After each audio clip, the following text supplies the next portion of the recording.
welcome to the WCC Wrap. We're going to talk about the WCC for the upcoming season, men's basketball. My name is Brian West, and I'm the editor-in-chief for the St. Mary's Collegian. And I'm Zach Farmer, featured columnist for the Bleacher Report. And what we're going to do is, because the season is only about a month away, we're going to start previewing each individual team to see what they have for the upcoming season. So, on this first edition, we'll start with the Gonzaga Bulldogs and the LMU Lions.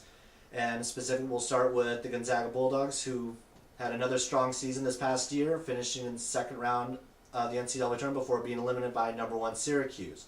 They also lose WCC Player of the Year Matt Bolden to graduation, but still return a very strong core. So what do you think about the Bulldogs this year? Well, I think the Bulldogs are still a really deep team despite losing Bolden. Elias Harris, I think, is a possibility for WCC Player of the Year this year. He averaged nearly 15 points per game last year, shooting at a very high clip, especially from downtown. He's a fairly good defender, exceptionally athletic, and he's going to be the star of this team, in my opinion. Stephen Gray's going to be coming out of the shadow of the guards in the past for Gonzaga. He's finally going to get extended starter minutes, and he deserves it. And I think Robert Sacre, the center, he's probably the most consistent big man left in the WCC. He gave Omar Samhan fits last year. And I think that with the experience that this team has, even losing Bolden, they're probably one of the favorites to win the WCC this year. I agree with all of what you said with Harris, with Gray, with Sacre. I think Gray is going to be one of those competitors for WCC Defensive Player of the Year. I think he is that good. But I think the X factor for this team is going to be the sophomore Kelly Olnick. 6'11", long, athletic. He's going to be able to give a lot of teams fits in this conference, especially the fact that this will be a team that has 2 near 7-footers on the front line. No one else is going to be able to match that. Gonzaga's height is really probably their biggest strength coming into the season.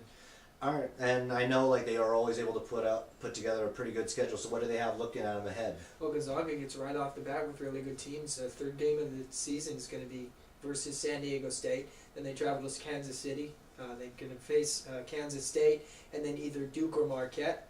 Of course, they lost to Duke at Madison Square Garden by 35 last season, so they're going to be looking for some revenge. They have a game at Baylor and a home game against Xavier. Gonzaga always manages to put together a really good schedule, and this season is no different. So it definitely looks like a lot of those are going to be pretty tough games. Once again, their RPI is going to be through the roof, at least before they get to the conference schedule when they face the Pepperdines or San Diegos of the world. Now let's take a look at the LMU Lions. They finished 4th in the WCC last year.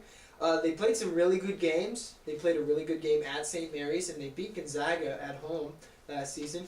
Who did they return, and how did they look coming into this season?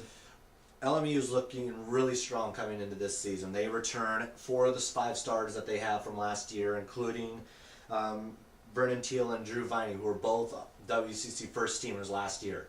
These are guys who are going to be able to lead this team. They might be the best 1-2 combo in the entire conference. Viney's going to challenge for the WCC Player of the Year, in my opinion. 16 points a game, 7 rebounds. This guy knows how to get the job done. Transfer from Oregon. They also returned their 5th starter is going to be a center that redshirted last year, Edgar Garibay, who was on injured reserve last year. So this is a guy who knows the LMU system, is very familiar with it. This is actually going to be his second season with the Lions, so this is nothing new to him.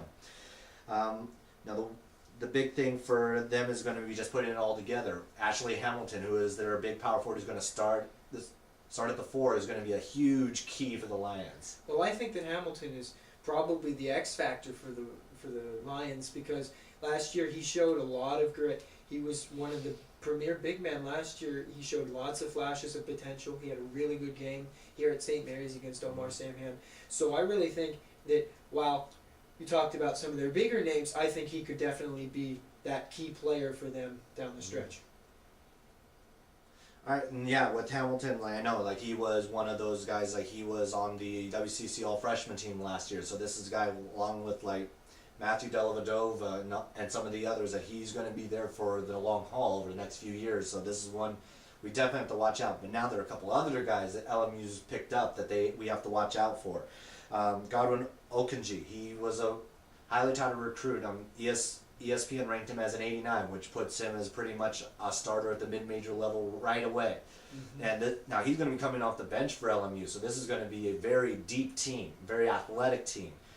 They also get a point guard who's going to be relieving Vernon Teal after he graduates in Anthony Ireland. He is fast, quick. He's in a way going to remind you a lot of like T.J. Campbell, who was at Portland. And that's the type of player you're going to be looking at with Ireland. Well, I think the biggest problem for the Lions is just their schedule.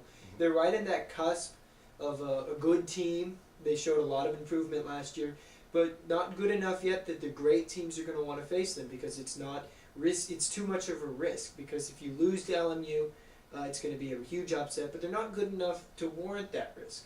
So the biggest problem for the Lions really is their schedule. Their best non-conference game is at home against Florida State, and arguably the best team they're going to face this season is Gonzaga.